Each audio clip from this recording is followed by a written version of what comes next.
कैसे हैं आप सब। तो आज हमारा बिहार एसआई इंडियन इकोनॉमी भारतीय अर्थव्यवस्था पीवाईक्यू का ये तीसरा लेक्चर है। देखिए एक्चुअली ज्ञान बिंदु जीएस एकेडमी के द्वारा जो आपके यूट्यूब पर पीवाईक्यू का ये सेशन स्टार्ट किया गया है, इसका मूल उद्देश्य है कि पीवाईक्यू से संबंधित जितने भी कंसेप्ट हैं उस कंसेप्ट को क्लियर करना, क्योंकि आप सबको पता है कि पीवाईक्यू का बहुत बड़ा योगदान है आपके एग्जामिनेशन में। और हमारा ये जो सेशन प्रारंभ हुआ है, इस सेशन में हम लोगों ने एक लक्ष्य लिया है कि हम पीवाईक्यू प्रश्न से संबंधित जितने भी कंटेंट होंगे उन सभी कंटेंट पर हम लोग यहाँ पर बात करेंगे। और ये पीवाईक्यू हर विषय का आपके इस यूट्यूब चैनल ज्ञान बिंदु जीएस एकेडमी पे अपलोड किया जाएगा, इसलिए हमारे चैनल को फॉलो, सब्सक्राइब और हमारे इस वीडियो को शेयर जरूर करें। आज का पहला प्रश्न है कि भारतीय औद्योगिक निवेश बैंक इंडियन इंडस्ट्रियल डेवलपमेंट जो बैंक है आईडीबीआई, इसका शॉर्ट फॉर्म क्या है? IDBI, industrial development bank of India. कहता है कि इसका मुख्यालय कहां है। तो आपको पता है कि ये जो आईडीबीआई बैंक, ये पहले इंडस्ट्रियल डेवलपमेंट बैंक थी, जिसको 2012 में, कब? 2012 में इस बैंक में जो निजी निवेश था, निजी निवेश को बढ़ा दिया गया और ये बैंक आज जो सरकारी निवेश अर्थात आप पब्लिक सेक्टर बैंक कहते हैं, उस बैंक से ये बाहर चला गया।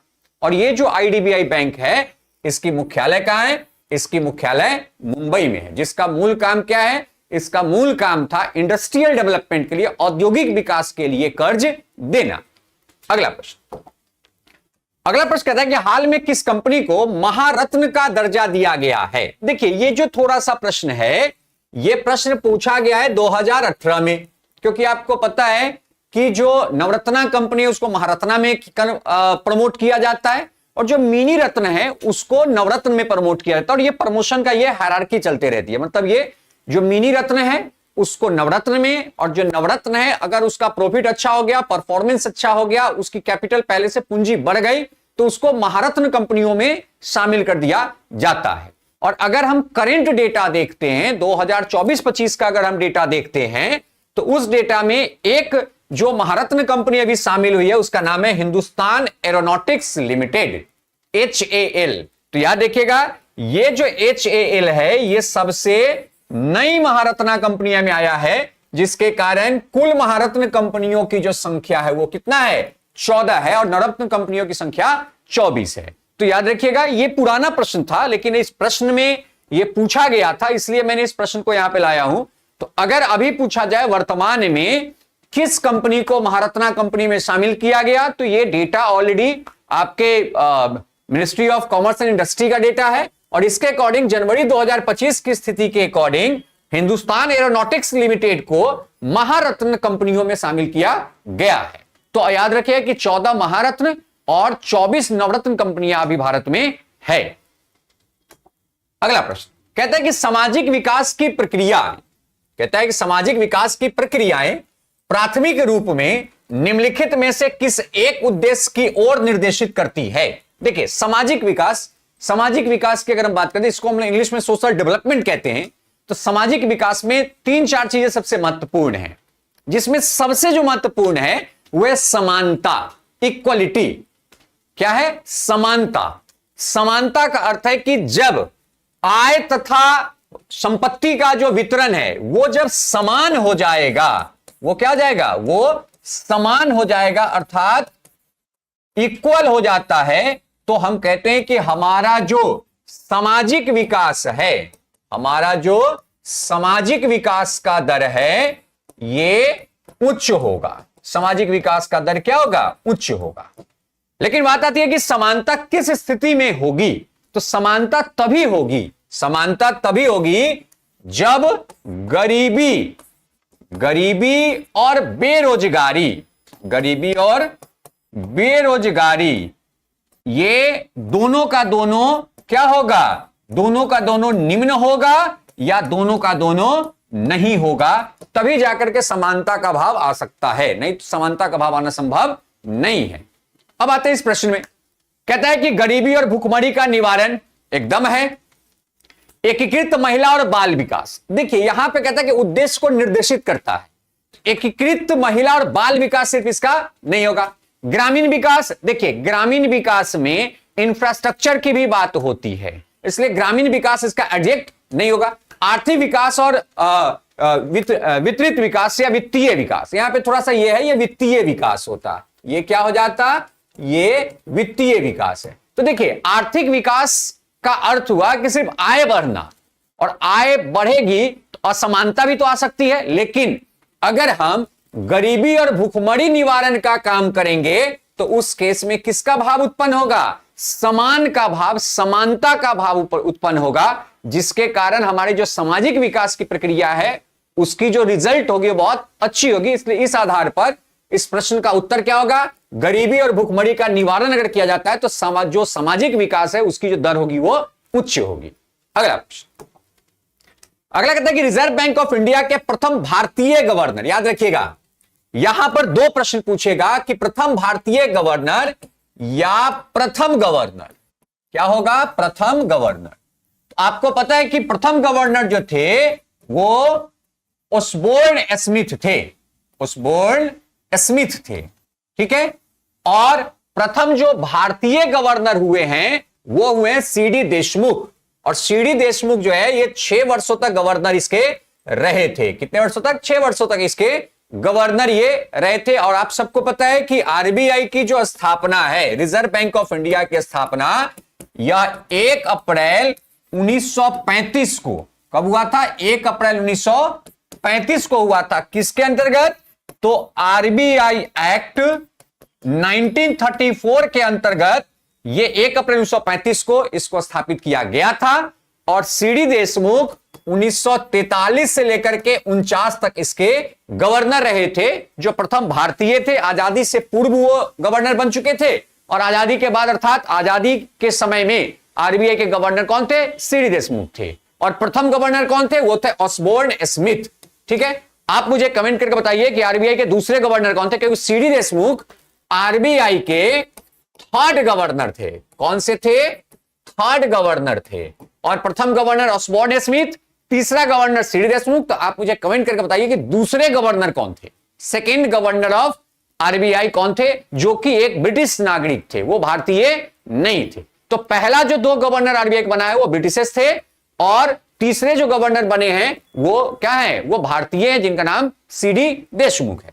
नेक्स्ट कहता है कि वह विद्यार्थी जिसने रुपया का साइन डिजाइन किया। हम लोग जो रुपया का साइन देखते हैं ना, ये जो साइन है ये किसने डिजाइन किया है, तो उस व्यक्ति का नाम है डी उदय कुमार।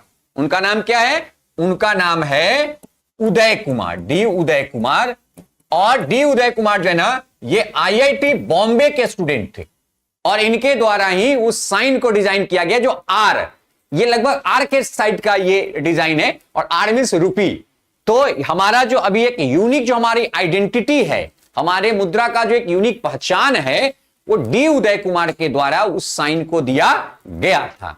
नेक्स्ट अगला प्रश्न है कि स्वर्णिम क्रांति किससे संबंधित है। देखिए जब आप कृषि से जब प्रश्न आते हैं तो उन प्रश्नों में कुछ क्रांति से भी प्रश्न होता है। क्रांति का अर्थ होता है कि उत्पादन को बढ़ाने के लिए जो कुछ नई तकनीक या नया टेक्नोलॉजी यूज किया जाता है उसी को क्रांति कही जाती है, रिवॉल्यूशन कही जाती है। जैसे हम सबको पता है कि 1966-67 में ग्रीन रिवॉल्यूशन आया था, हरित क्रांति आया था। स्वामीनाथन बेसिकली उसके एमएस स्वामीनाथन को उसका पिता कहा जाता है। 1970 में आप सबने पढ़ा है कि व्हाइट रिवॉल्यूशन आया था, श्वेत क्रांति आया था, और स्कूरियन के द्वारा वो लाई गई थी। इसी तरीके से कहता है कि स्वर्णिम क्रांति का संबंध किससे है। तो देखिए स्वर्णिम क्रांति का जो बेसिकली संबंध है वो हॉर्टिकल्चर से है। किससे है, वो है हॉर्टिकल्चर, अर्थात उद्यान कृषि, या इसी को बागवानी भी कही जाती है। तो याद रखिए कि स्वर्णिम क्रांति का संबंध किससे है, बागवानी से है। थोड़ा सा हम लोग इस क्रांति के बारे में थोड़ा सा एक डिटेल पढ़ते हैं। यहां पे कुछ क्रांति का नाम दिया हुआ है उससे संबंधित। जैसे पहला है नीली क्रांति, ब्लू। तो आपको पता है ना कि ब्लू जो होता है ना, ब्लू क्या होता है, वो हमारे पानी का कलर है, समुद्र का कलर कहते हैं, ब्लू रहता है। और समुद्र में क्या है, मत्स्य पालन सर्वाधिक होती है, सी फूड वहां से आते हैं। तो बेसिकली ये ब्लू रिवॉल्यूशन है, इसका संबंध किससे है, इसका संबंध है मत्स्य पालन से, मछली पालन से। दूसरा है ब्राउन रिवॉल्यूशन या खाकी। तो चमड़ा का जो कलर होता है वो ब्राउनिश होता है, चमड़ा कलर कैसा था, ब्राउनिश होता है। इसलिए जो खाकी ब्राउन रिवॉल्यूशन है इसका संबंध चमड़ा के उत्पादन से। इसके बाद एक ग्रे रिवॉल्यूशन, भूरी क्रांति। तो बेसिकली आप देखते हैं कि जितने भी रासायनिक उर्वरक होते हैं वो भूरा कलर का होता है, ठीक है। तो ग्रे क्रांति का संबंध किससे है? रासायनिक उर्वरक तथा आवास विकास से। इसके बाद है हरित क्रांति, मैंने अभी बताया कि ग्रीन रिवॉल्यूशन, जिसका संबंध किससे है? कृषि उत्पादन से। और ग्रीन रिवॉल्यूशन में सर्वाधिक जो प्रभाव है वो गेहूं के ऊपर पड़ा है। अगला है गुलाबी क्रांति, पिंक। आपको पता है ना कि जो झींगा मछली है, प्राउंस, झींगा मछली का कलर पिंक होता है।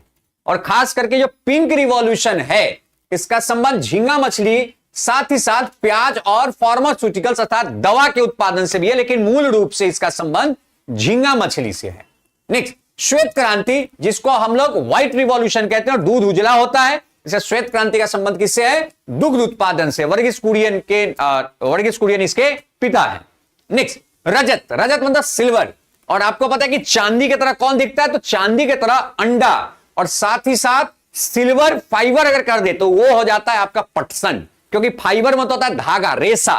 तो यहां पे सिल्वर क्रांति है, तो सिल्वर क्रांति का संबंध किससे है? अंडा उत्पादन या कुकुट, मुर्गी पालन से, क्योंकि मुर्गी पालन करेंगे तभी अंडा आएगा। तो इसलिए सिल्वर रिवॉल्यूशन का संबंध किससे है? मुर्गी पालन से।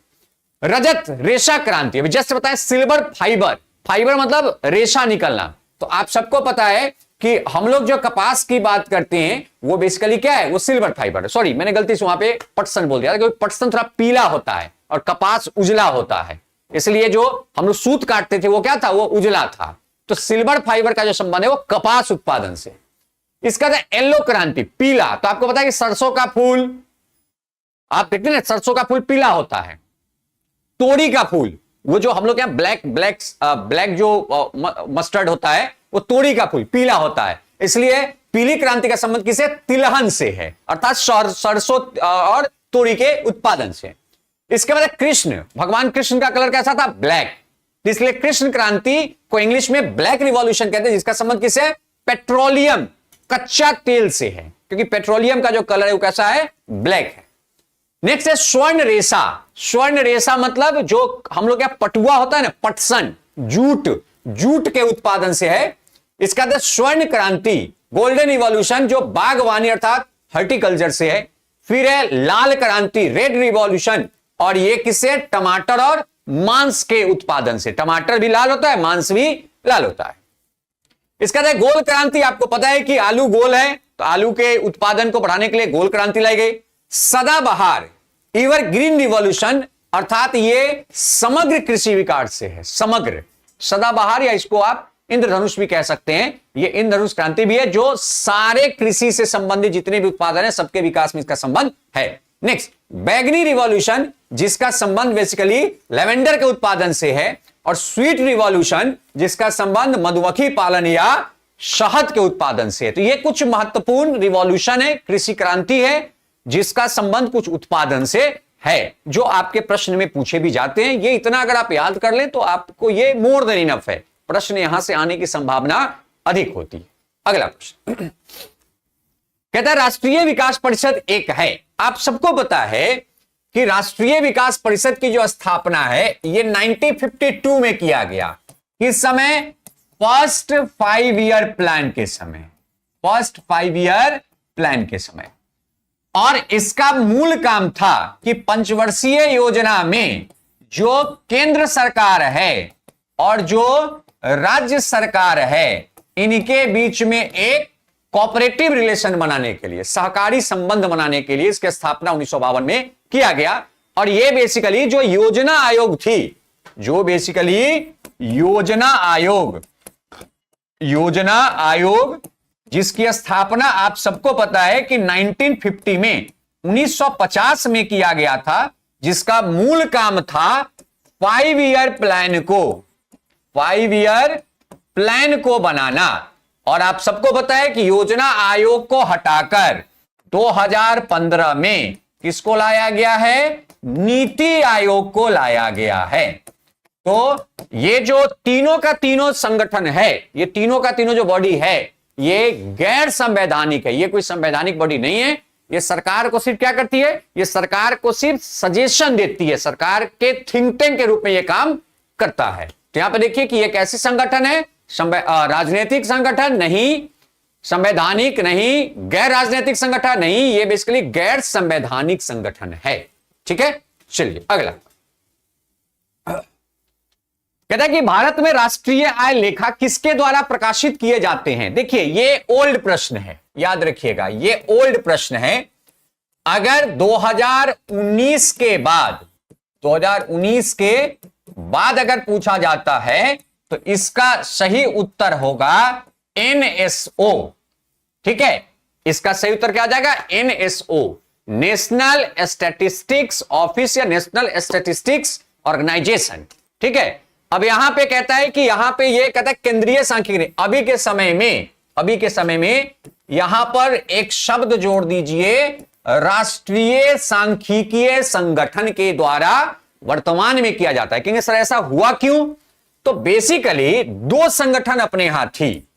1950 में स्थापित हुआ था एनएसएसओ और 1951 में स्थापित हुआ था सीएसओ। ठीक है, सेंट्रल स्टैटिस्टिकल ऑफिस, और इसका नाम था नेशनल सैंपल सर्वे ऑफिस। ये जो दोनों संगठन है, इन दोनों संगठन को 2019 में मर्ज करके एक संगठन बनाया गया, एनएसओ। तो ये पुराना प्रश्न है, इसलिए इसका उत्तर केंद्रीय सांख्यिकीय संगठन था। लेकिन नया जो प्रश्न आएगा उसमें केंद्रीय सांख्यिकीय संगठन इसका सही उत्तर नहीं होगा। इसका सही उत्तर हो जाएगा राष्ट्रीय सांख्यिकीय संगठन, जिसको हम शॉर्ट में क्या कहते हैं, एनएसओ कहते हैं, जिसका काम होता है राष्ट्रीय आय से संबंधित डेटा को, गरीबी बेरोजगारी से संबंधित डेटा को कलेक्ट करना और उसका प्रकाशन करना। तो ये पुराना क्वेश्चन है, नया क्वेश्चन में इसका जो उत्तर है वो अलग। नेक्स्ट कहता है भारत में सिल्क वस्त्रों का लगभग 50% उत्पादन करने वाला राज्य कौन है, सिल्क का। तो आपको बता दूं कि पश्चिम बंगाल ये जूट के लिए है, कश्मीर थोड़ा बहुत यहां पे है सिल्क। जो 50% सिल्क जो उत्पादित होता है भारत में, वो किस राज्य के द्वारा, कर्नाटक के द्वारा उत्पादित किया जाता है। बिहार में आपको पता है कि भागलपुरी जो सिल्क है वो हमारा वहां पर जो एमएसएमई के अंतर्गत आती है, तो वो एक केंद्र है हमारे यहां जहां पे सिल्क का उत्पादन किया जाता है। नेक्स्ट कहता है नबार्ड, जो बेसिकली जो एग्रीकल्चर एंड रूरल डेवलपमेंट के लिए है। कहता है कि नबार्ड नाम है किसका, पहला व्यापारिक बैंक, एकदम नहीं। देखिए नबार्ड का मूल काम है जो ग्रामीण और कृषि विकास के लिए, ग्रामीण और कृषि विकास के लिए ये हमें क्या देती है, ये हमें कर्ज देती है। डायरेक्ट नहीं, इनडायरेक्ट। ये बेसिकली कोऑपरेटिव बैंक और जो क्षेत्रीय ग्रामीण बैंक है उसके माध्यम से ये कर्ज हमें देती है। कहता है कृषि की सहायता के लिए विशिष्ट बैंक, हाँ बेसिकली नबार्ड का काम है कृषि की सहायता के लिए विशिष्ट बैंक के रूप में यह काम करती है। और नबार्ड की जो स्थापना है, इसकी स्थापना 1982 में शिवरमन कमेटी के सुझाव पर इसका स्थापना किया गया था। ठीक है, तो यह बेसिकली ग्रामीण और कृषि विकास बैंक है जिसकी स्थापना शिवरमन सिंह कमेटी के सुझाव पर 1982 में किया गया था। आप मुझे कमेंट करके बताइए कि इस बैंक की स्थापना किस पंचवर्षीय योजना के दौरान किया गया था। 1982 में कौन पंचवर्षीय योजना चलाई जा रही थी। ठीक है, तो याद रखिए कि नबार्ड क्या है, तो ये basically agriculture and rural development bank है जिसका मूल काम है कृषि तथा ग्रामीण विकास के लिए एक विशिष्ट बैंक के रूप में काम करना। ठीक है, चलिए अगला। कहता है कि विश्व बैंक का दूसरा नाम क्या है। देखिए विश्व बैंक जो है ना वो 5 संगठनों से मिलकर बना है। कितने संगठन है, 5 संगठन। वो एक प्रकार का संगठनों का समूह है विश्व बैंक, और उसका जो सबसे मूल संगठन है वो है आईबीआईडी।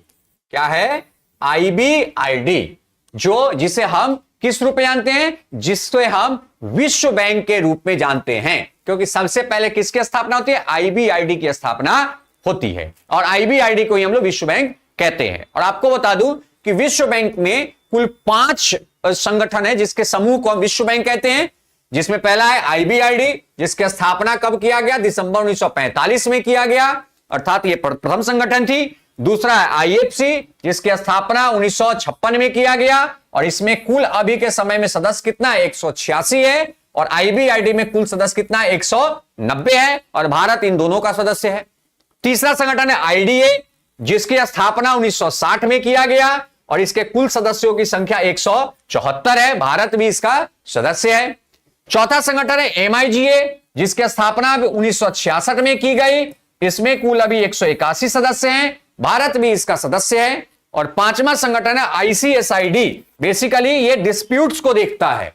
ये किसको देखता है? डिस्प्यूट्स को देखता है। और ये डिस्प्यूट्स देखने वाले संगठन है जिसकी स्थापना अक्टूबर 1966 में किया गया और इसमें अभी कुल 159 सदस्य हैं और भारत इसका सदस्य नहीं है। तो याद रखिएगा कि इन चारों में भारत इसका सदस्य नहीं है। भारत सदस्य नहीं है। ठीक है, तो भारत इन चारों का सदस्य है। भारत जो है, भारत इन चारों का सदस्य है। लेकिन जो पांचवा है ICSID, इसका सदस्य नहीं है। ये डिस्प्यूट्स को देखता है, खास करके जो ट्रेड डिस्प्यूट्स है इन सबों को ये सॉर्ट आउट करती है। और IDBI है, इसी को किस रूप में जाना जाता है? इसी को विश्व बैंक के रूप में, किस रूप में? विश्व बैंक के रूप में जाना जाता है, क्योंकि सर्वप्रथम इसी की स्थापना किया गया है और ये सारे डेवलपमेंट का काम ये करती है। अगला प्रश्न कि समुदाय के स्वस्थ का पता चलता है कि कौन सा समुदाय स्वस्थ है। देखिए, स्वस्थ का पता चलता कब है? जब हमारी मृत्यु दर क्या होती है? कम होती है। मृत्यु दर क्या होगा? कम होगा। ठीक है, लेकिन बात आता है कि यार यहां तो बहुत सारे ऑप्शन है यार।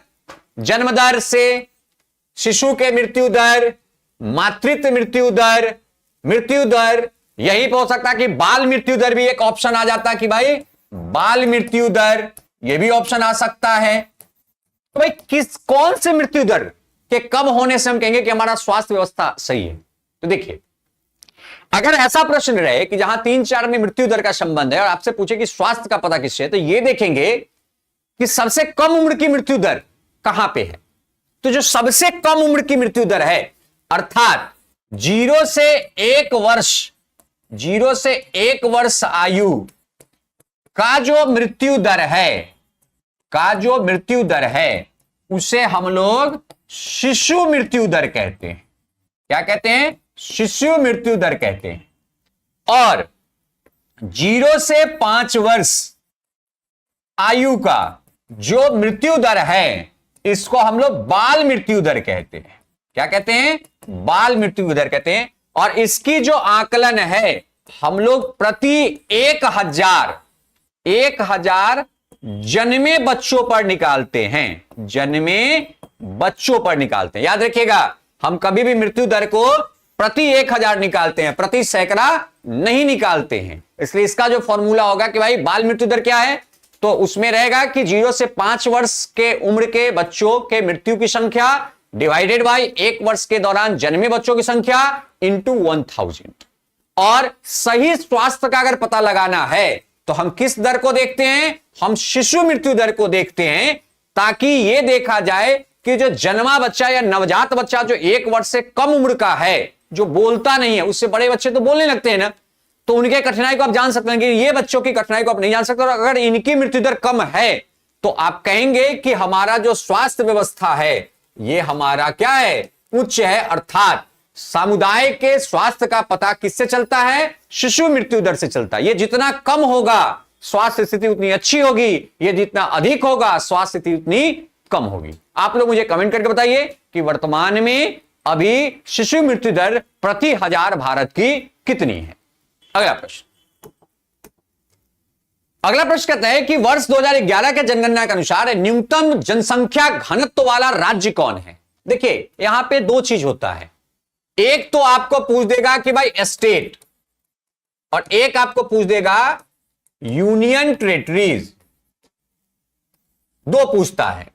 यूनियन टेरिटरीज जब भी पूछता है तो हम बात करते हैं किसकी? दिल्ली की, उच्च में। ठीक है, हम किसकी बात करते हैं? दिल्ली की, उच्च में। हम उच्च में जब भी बात करते हैं तो किसकी बात करते हैं? हम दिल्ली की बात करते हैं, उच्च में। और स्टेट में जब कहता है तो वहां पर हम उच्च में किसकी बात करते हैं? बिहार की। ठीक है, 1106 लास्ट क्लास मैंने आपको बताया था। बिहार में भी शिवहर 1880। नहीं कहते कि निम्न कौन है, तो अगर देखा जाए तो सबसे जो कम घनत्व है, जनसंख्या घनत्व, वो किसका है? अरुणाचल का। कितना? 17 व्यक्ति प्रति किलोमीटर स्क्वायर, अर्थात 1 किलोमीटर, 1 वर्ग किलोमीटर में, अर्थात 1 किलोमीटर लंबा 1 किलोमीटर चौड़ा जो जगह होगा उसमें मात्र 17 लोग रहते हैं।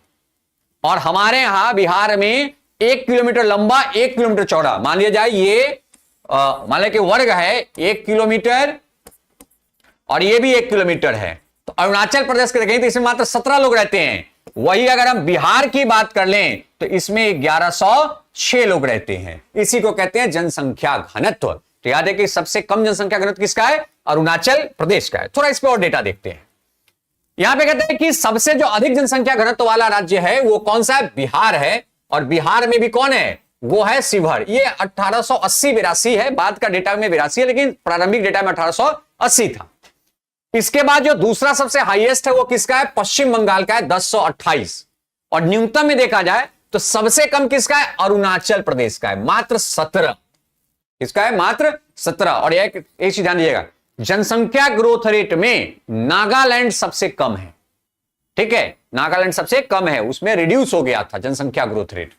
ठीक है, अगर हम देखते हैं केंद्रशासित प्रदेशों में तो सबसे अधिक जो जनसंख्या जो घनत्व है वो किसका है? दिल्ली का है, 11,320, अर्थात 1 किलोमीटर लंबा और 1 किलोमीटर चौड़ा जगह में 11,320 लोग रहते हैं। एक प्रकार का समझिए कबूतर खाना बन गया है दिल्ली। तब तो मंजिल दर मंजिल लोग रहते हैं, कबूतर खाना टाइप का। तो समझिए कि सबसे अधिक जनसंख्या घनत्व वाला कौन है? वो है दिल्ली। किसमें? केंद्र शासित प्रदेश या ओवरऑल में। अगर देखा जाए सबसे कम जनसंख्या घनत्व वाला केंद्र शासित प्रदेश, राज्य की बात आएगी तब तो वहां पे अरुणाचल आ गया, लेकिन केंद्र शासित प्रदेश की बात आएगी तो सबसे कम जनसंख्या घनत्व अंडमान निकोबार द्वीप समूह का है। मात्र 1 वर्ग किलोमीटर में 46 लोग ही रहते हैं, 46 लोग ही 1 वर्ग किलोमीटर में रहते हैं। तो याद रखिएगा, राज्य में सबसे अधिक किसका है? बिहार का। राज्य में सबसे कम घनत्व किसका है? अरुणाचल का। केंद्र शासित प्रदेश में सबसे अधिक कौन है? दिल्ली। और केंद्र शासित प्रदेश में सबसे निम्न कौन है? तो वो आ जाएगा अंडमान निकोबार।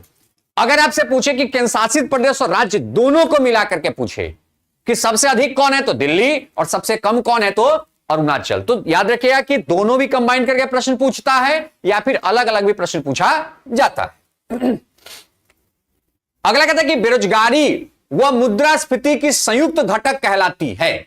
देखिए, संयुक्त घटक का अर्थ है कि जब मुद्रास्फीति भी बढ़े और साथ ही साथ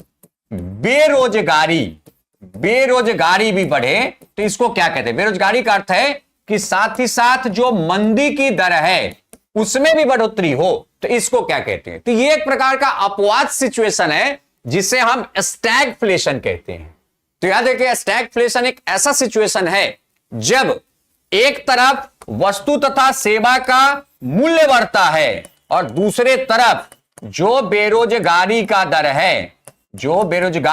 है यह भी उच्च होता है। इसी कंडीशन को हम बेसिकली क्या कहते हैं? स्टैगफ्लेशन कहते हैं। जो युद्ध के समय में या कुछ ऐसी प्राकृतिक घटनाएं होती है वैसे समय में देखा जाता है कि उत्पादन भी गिर रहा है जिसके कारण बेरोजगारी बढ़ रही है, और उत्पादन गिरने के साथ साथ इतना उत्पादन गिर गया कि मांग उत्पादन से अधिक हो गई, जो कि वो मांग उसमें मिनिमम रहती है, इसके बाद उत्पादन से अधिक हो जाती है, जिसके कारण मुद्रास्फीति बढ़ते रहता है, और इसी को हम स्टैगफ्लेशन कहते हैं। लेकिन सामान्य केस में यह होता है कि जैसे जैसे मुद्रास्फीति बढ़ती है बेरोजगारी का दर धीरे धीरे क्या होता है? घटते चला जाता है। अगला प्रश्न कि बैंक दर को बढ़ाने का प्रभाव कम हो जाएगा यदि। कहता है बैंक दर होता क्या है? तो देखिए, आरबीआई जो है ना, आरबीआई जितने भी बैंक हैं इनको कर्ज देती है 2 टाइप से। एक तो लॉन्ग टर्म, एक है शॉर्ट टर्म। लॉन्ग टर्म का जो कर्ज देता है जिस रेट पर, उसको कहते हैं बैंक रेट। उसको क्या कहते हैं? Bank rate. और शॉर्ट टर्म का जो कर्ज देता है इसको क्या कहते हैं? इसको कहते हैं रेपो रेट। इसको क्या कहते हैं? Repo rate. हिंदी में भी इसको रेपो रेट ही कहते हैं। अब कहता है कि अगर आरबीआई बैंक दर को बढ़ा दे, अर्थात अब अगर कोई बैंक आरबीआई से कर्ज लेगी तो उसे पहले से अधिक देना पड़ेगा, क्या? ब्याज। तो इस केस में क्या होता है? इस केस में क्या होगा कि अगर आरबीआई बैंक रेट को अगर बढ़ाती है तो जो कर्ज है वो कर्ज क्या हो जाएगा? कॉस्टली हो जाएगा, महंगा हो जाएगा, जिसके कारण बैंक के द्वारा क्या होगी? कर्ज की मांग क्या हो जाएगा? कम हो जाएगा। और कर्ज की मांग जैसे ही कम होगी, बाजार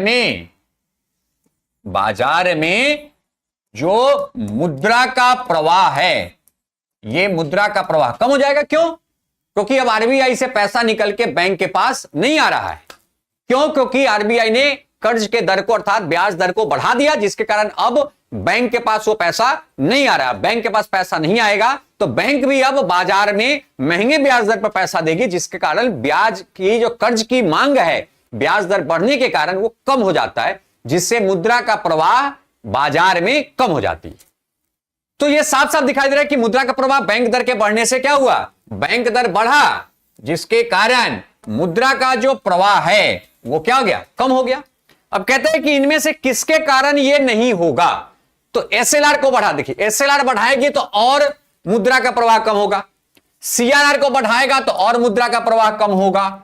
सीआरआर को कम कर दिया जाए। हां, अब इस समय क्या होगी कि सीआरआर एक है कैश रिजर्व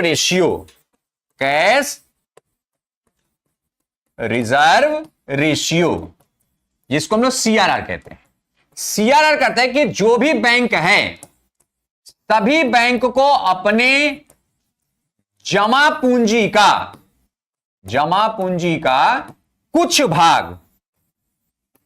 भाग आरबीआई के पास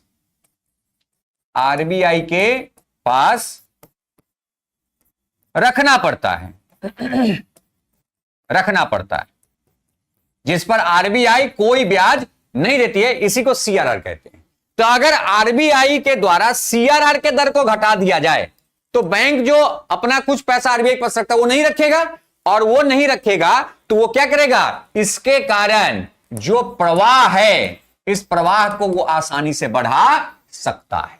इसलिए कहता है कि अगर आरबीआई के द्वारा बैंक दर को बढ़ा दिया जाए और सीआरआर को घटा दिया जाए तो बैंक दर के बढ़ाने का कोई प्रभाव नहीं पड़ेगा, क्योंकि अगर बैंक दर बढ़ाती है तो उससे मुद्रा प्रवाह रुका, लेकिन सीआरआर घटाने से मुद्रा प्रवाह बढ़ जाता है। तो वो बैंक दर के बढ़ाने से जो प्रवाह पड़ा था या प्रवाह के ऊपर प्रभाव पड़ा था, वो प्रवाह जो है वो क्या था? वो निष्क्रिय हो जाएगा। अर्थात बैंक दर से जो कमी हुई थी मुद्रा प्रवाह की, उस कमी की भरपाई सीआरआर को कम कर देने से बाजार में आसानी से हो जाएगी।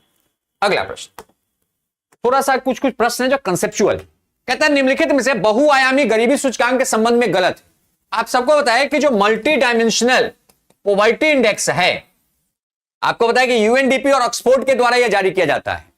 ठीक है, याद रखिएगा कि इसको जारी करती है यूएनडीपी और ऑक्सफोर्ड के द्वारा यह जारी किया जाता है। ठीक है, इसके 3 आयाम होते हैं। जो मल्टी डायमेंशनल पॉवर्टी इंडेक्स है, बहुआयामी गरीबी सूचकांक, इसके 3 आयाम है। पहला है एजुकेशन, दूसरा है हेल्थ, तीसरा है स्टैंडर्ड ऑफ लिविंग, रहन सहन।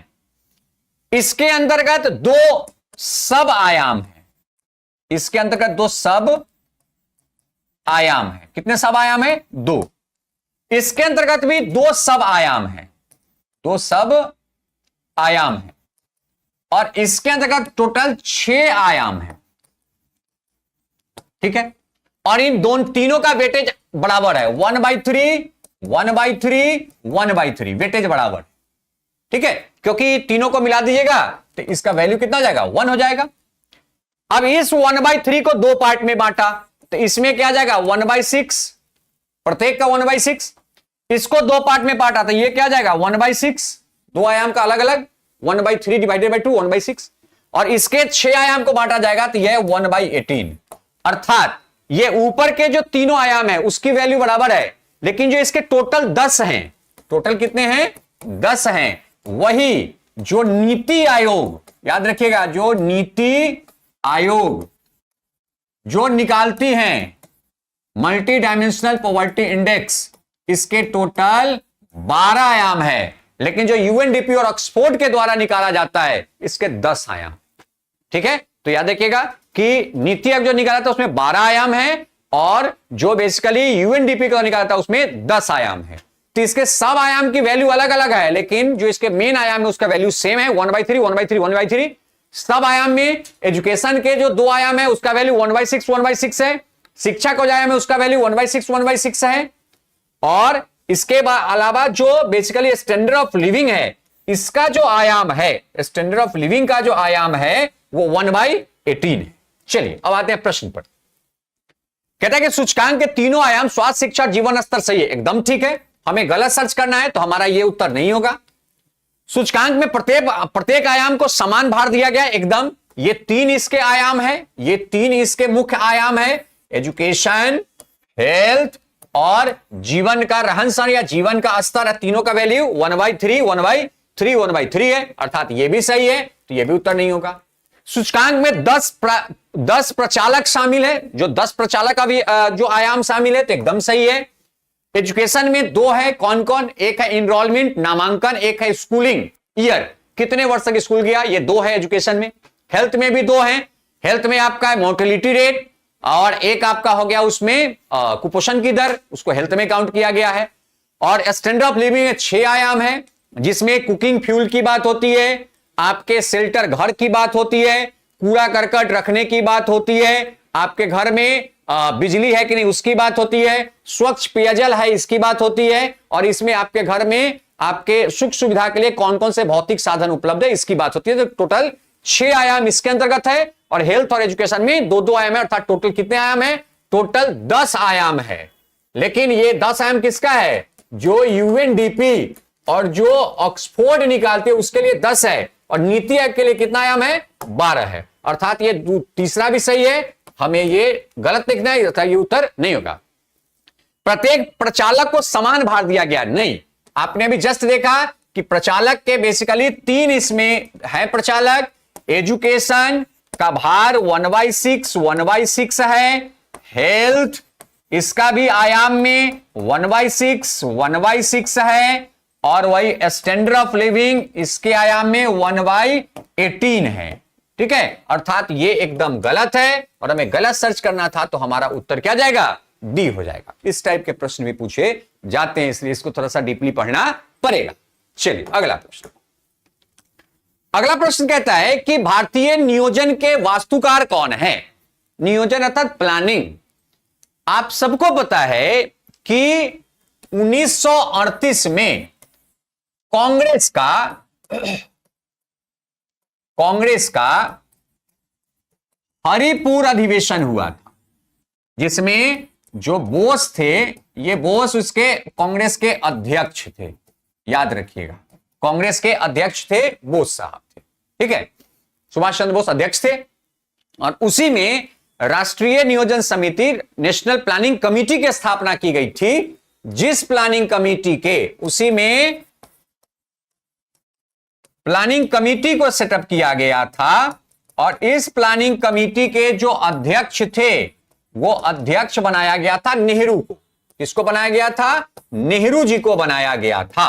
अर्थात सबसे पहले प्लानिंग प्रक्रिया, योजना नियोजन बनाने का जो काम है वो कांग्रेस के द्वारा 1938 के हरिपुर अधिवेशन से शुरू किया गया था, जिस अधिवेशन में बोस साहब के द्वारा भारतीय नियोजन अर्थात राष्ट्रीय नियोजन समिति की स्थापना किया गया था, और इस समिति के अध्यक्ष किनको बनाया गया था, पंडित जवाहरलाल नेहरू को बनाया गया था। याद रखिएगा कि कांग्रेस के अध्यक्ष कौन थे, बोस थे, सुभाष चंद्र बोस। लेकिन जो उस अधिवेशन में राष्ट्रीय नियोजन समिति का गठन किया गया था उसका अध्यक्ष किनको बनाया था, पंडित जवाहरलाल नेहरू को। इसीलिए पंडित जवाहरलाल नेहरू को भारतीय नियोजन का क्या कहते हैं, वास्तुकार कहते हैं, इनको आर्किटेक्चर कहते हैं। और आप सबको पता है कि केसी नियोगी की अध्यक्षता में, केसी नियोगी की अध्यक्षता में एक सलाहकार बोर्ड स्थापित किया गया था, जिस सलाहकार बोर्ड ने योजना आयोग की स्थापना का सलाह दिया था, प्लानिंग कमीशन, जिसकी स्थापना 1950 में जॉन मथाई के प्रस्ताव पर किया गया था। तो याद रखिए कि जॉन मथाई के प्रस्ताव पर सर्वप्रथम योजना आयोग की स्थापना 1950 में की गई थी, जिसकी सुझाव केसी नियोगी कमेटी के द्वारा किया गया था। लेकिन सबसे पहले राष्ट्रीय नियोजन की प्रक्रिया 1938 में कांग्रेस के द्वारा शुरू की गई थी और उसी अधिवेशन में कांग्रेस ने राष्ट्रीय नियोजन समिति का गठन किया, जिस समिति के अध्यक्ष पंडित जवाहरलाल नेहरू को बनाया गया था। और आप सबको पता है कि प्रथम पंचवर्षीय योजना, दूसरी पंचवर्षीय योजना और तीसरी पंचवर्षीय योजना बेसिकली नेहरू के ही जो सरकार था उस सरकार में बनी है, और तीनों पंचवर्षीय योजना में प्लानिंग कमीशन के अध्यक्ष खुद पंडित जवाहरलाल नेहरू थे। तो इसीलिए पंडित जवाहरलाल नेहरू को क्या कहा जाता है, इनको भारतीय नियोजन का वास्तुकार कहा जाता है। नेक्स्ट, अगला प्रश्न है कि निम्न में से उनकी पहचान करें जो रिजर्व बैंक का कार्य नहीं है। रिजर्व बैंक के बहुत से कार्य, रिजर्व बैंक को बैंकर ऑफ बैंक कहा गया, बैंकों का बैंक है, सरकार का बैंक है, नोट जारी करना, बैंकों को लाइसेंस देना, बैंकों को नियंत्रित करना, मुद्रा भंडार को देखना, विदेशी मुद्रा के प्रवाह को देखना, विदेशी मुद्रा के विनिमय को देखना, स्वर्ण के भंडार को देखना, यह सबके सब काम किसका है, यह सबके सब काम आरबीआई का है। तो पहला देखते हैं, कहता है कि कार्य नहीं है, तो इसमें हमें जो नहीं है वो दिन है। पहला कहता है विदेशी विनिमय भंडार का संरक्षण एकदम आरबीआई का कार्य है। जितना भी विदेशी मुद्रा का एक्सचेंजिंग होता है, आदान प्रदान, वो आरबीआई के कंट्रोल में होता है। दूसरा, करेंसी जारी करना, आपको पता है कि नोट जारी करने का काम कौन है, आरबीआई करती है। आरबीआई एक्ट 1934 के तहत उन्हें यह अधिकार दिया गया है। जनता से प्राप्त जमाओं पर ब्याज देना, नहीं, यह काम जो है यह काम बैंक का है। यह काम किसका है, बैंक का है, यह आरबीआई का काम नहीं है। नगद आरक्षण का संरक्षण करना, हां, जो अभी सीआरआर की बात किया गया है, जो बेसिकली मॉनेटरी पॉलिसी, जो मॉनेटरी पॉलिसी, मौद्रिक नीति, मौद्रिक नीति का ये टूल्स है सीआरआर, और ये कौन करती है, आरबीआई करती है। लेकिन आरबीआई ये काम नहीं करती है कि जनता से प्राप्त जमाओं पर ब्याज देना, ये काम बेसिकली किसका है, बैंक का है। चलिए अगला प्रश्न। अगला प्रश्न कहता है कि तिलहन के उत्पादन में वृद्धि का कारण, जस्ट आपने पढ़ा है थोड़ी देर पहले, तिलहन मतलब सरसों, तीसी, तोरी, इन सब के उत्पादन के लिए कौन सी क्रांति चलाई गई थी, तो उसे हम कहते हैं पीली क्रांति, येलो रिवॉल्यूशन। तिलहन में बेसिकली सरसों पे हम मूल फोकस करते हैं।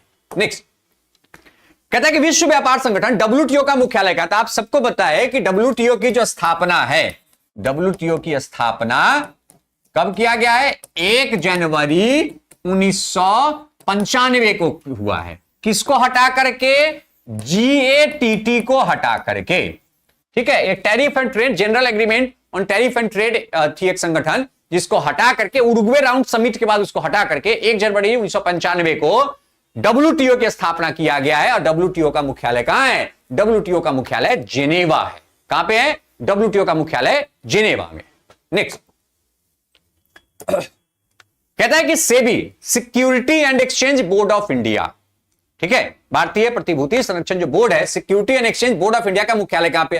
तो लास्ट क्लास बताए थे कि इसकी जो स्थापना है, इसकी स्थापना 1988 में किया गया था, और इसको बेसिकली जो संवैधानिक जो मान्यता है वो 1992 में दिया गया है। और इसका काम है हमारा जो पूंजी बाजार है, हमारा जो पूंजी बाजार है, उस पूंजी बाजार की प्रक्रिया को कंट्रोल करना, अर्थात ये शेयर बाजार, अर्थात ये शेयर बाजार के सारे प्रक्रिया को नियंत्रित करता है। और शेयर बाजार का मुख्यालय कहां है, अर्थात सेबी का मुख्यालय कहां है, मुंबई है, और मुंबई को भारत का पूंजी राजधानी भी कही जाती है।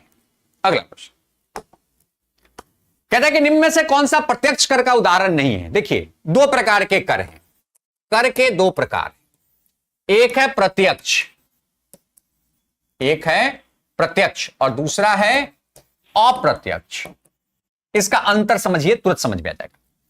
प्रत्यक्ष कर का अर्थ होता है कि जहां पर सरकार डायरेक्ट प्रत्यक्ष कर लगाए और साथ ही कर वसूले। किससे? जनता से। इसको प्रत्यक्ष कर कहते हैं। लेकिन वैसा कर जहां पर सरकार और जनता के बीच में कोई एक थर्ड पर्सन इन्वॉल्व हो, इसको अप्रत्यक्ष कर। जैसे सरकार जो है वो कर लगाएगी तीसरे व्यक्ति के ऊपर या थर्ड पर्सन के ऊपर, यह व्यक्ति उस कर के भार को जनता पर ट्रांसफर करेगा, फिर जनता उस कर के पैसा को इस तीसरे व्यक्ति को देगा और यह तीसरे व्यक्ति वो पैसा किसको देगा? सरकार को देगा। जैसे मान लिया जाए आप जाते हैं पेन खरीदने, आप क्या लेते हैं? मान लेते हैं कि आप क्या जा रहे हैं खरीदने? पेन, और पेन पर लगा है कर। तो आप पेन किससे लेते हैं? आप पेन लेते हैं दुकानदार से, और पेन के ऊपर सरकार ने क्या लगाया है? कर। तो सरकार ने वो कर लगाया दुकानदार के ऊपर, दुकानदार ने आपसे पेन खरीदा, बेचा, तो आपसे वो क्या ले रहा है? कर ले रहा है, और आप उसको कर दे रहे हैं, और दुकानदार उस कर को लेकर के किसको दे रहा है? सरकार को दे रहा है। अर्थात कर दे आप रहे हैं लेकिन नाम हो रहा है दुकानदार का। अर्थात यहां पे कर तो आप दे रहे हैं लेकिन प्रत्यक्ष रूप से नहीं, आप अप्रत्यक्ष रूप से दे रहे हैं, इसलिए इस कर को अप्रत्यक्ष कर कहते हैं। लेकिन अगर आपकी सैलरी आई और आपके सैलरी के ऊपर सरकार ने इनकम टैक्स लगाया, सरकार ने क्या लगाया? सरकार ने आयकर लगाया, तो आयकर आपको खुद देना है, किसी और के माध्यम से आप नहीं दे सकते हैं, इसलिए हम आयकर को कैसा कर कहेंगे? प्रत्यक्ष कर कहेंगे। तो यहां पर कहता है संपत्ति कर। भाई संपत्ति मतलब आपके संपत्ति के ऊपर लगाया गया कर है जो आपको डायरेक्ट देना है, तो ये क्या है? ये बेसिकली प्रत्यक्ष कर है। ये क्या है? प्रत्यक्ष कर है। तो हमारा कहे कि कौन नहीं है, तो ये उत्तर नहीं होगा। व्यवसाय कर, आप अगर बिजनेस करते हैं, आपका कंपनी है, अगर आपका कंपनी है तो उस केस में आपको निगम कर देना पड़ेगा। क्या देना पड़ेगा? निगम कर देना पड़ेगा। अर्थात निगम कर भी डायरेक्ट आता है तो ये भी नहीं होगा। आयकर, आयकर भी प्रत्यक्ष कर है क्योंकि आपके आय के ऊपर लगा तो आपको डायरेक्ट देना है।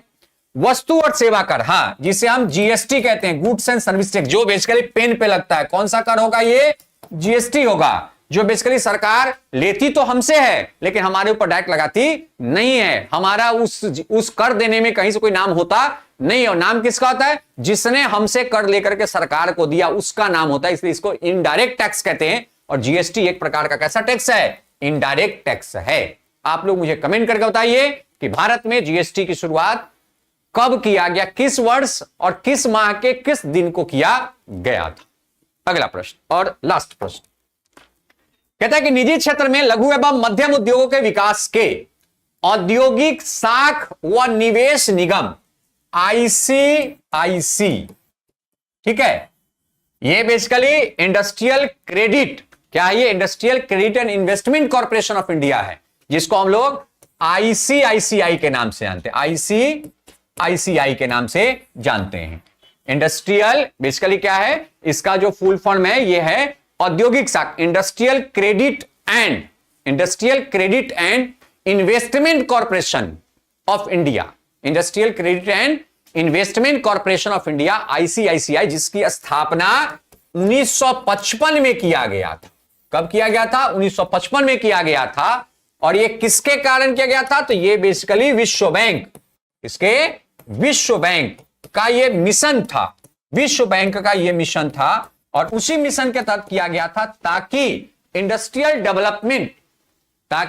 डेवलपमेंट और इन्वेस्टमेंट को बढ़ाया जा सके। जो अभी के समय में आप देखते हैं कि निजी क्षेत्र का एक मल्टीनेशनल कंपनी है, वो बहुराष्ट्रीय एक वो बैंक है जो विश्व के बहुत सारे देशों में उनकी ब्रांचेज है, वहां पर उनका बिजनेस चलता है। तो यहां पे प्रश्न पूछता है कि निजी क्षेत्र में लघु और मध्य उद्योगों के विकास के औद्योगिक साख व निवेश निगम का प्रायोजन था। कौन प्रायोजन करता था इसको? तो इसका प्रायोजन, इसका स्पॉन्सर कौन करता था? विश्व बैंक मिशन इसका स्पॉन्सर करता था। और यह बेसिकली लघु और मध्यम उद्योगों के लिए काम करता था, जो कि हमारे यहां जो बड़े उद्योग थे इसके निवेश के लिए हमारे यहां आईडीबीआई बैंक की स्थापना किया गया था, जो मैंने बताया अभी जस्ट कि 2012 में आईडीबीआई बैंक में निजी निवेश को भागीदारी दे दी गई, जिसके कारण अब वो जो राष्ट्रीय संगठन या पब्लिक सेक्टर यूनिट है उससे वो प्राइवेट सेक्टर यूनिट में कन्वर्ट हो गया है।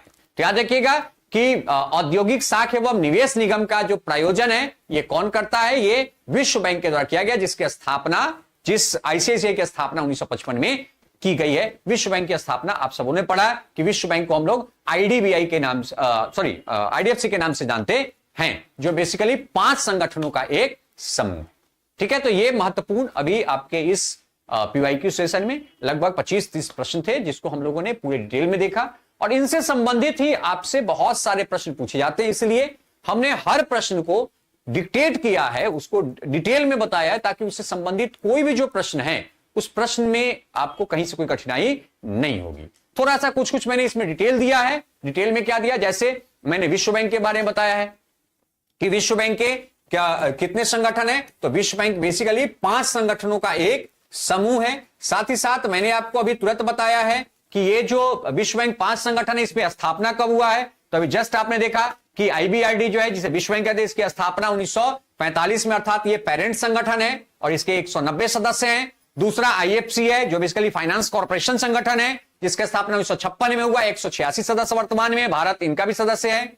तीसरा आईडीए, जो बेसिकली स्थापना 1960 में हुआ और इसके कुल सदस्यों की संख्या 174 है। चौथा जो संगठन है वो है एमआईजीए, जिसकी स्थापना 1966 में हुई और इसके कुल अभी 181 सदस्य, और इन चारों संगठन के भारत भी सदस्य हैं।